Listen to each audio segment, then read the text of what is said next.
pasiyentin doğuşu başladığı zaman intensiv nəzarət altında olmalıdır. Pasiyentdə ağrılar nəzarət altına alınmalıdır, uşağın dölün ürək döntəri nəzarət altına alınmalıdır, çapı xətti ultrasəs müayinəsindən sürətli incələməlidir və hər hansı bir problem, hər hansı bir tərcih hal olursa, pasiyent həmən tərcihli keysəriyyə alına bilər, yəni bu durumda.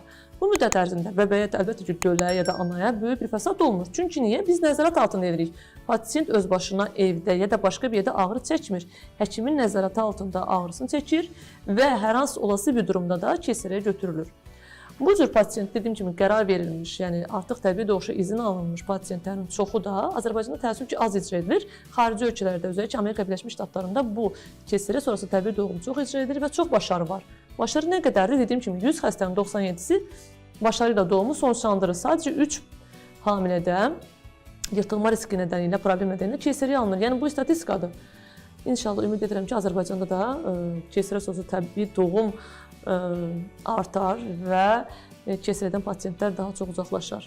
Hətta statistik rəqəmlər inşallah ki 3%-dən də aşağı düşər doktor. İnşallah. Praktikada belə olar.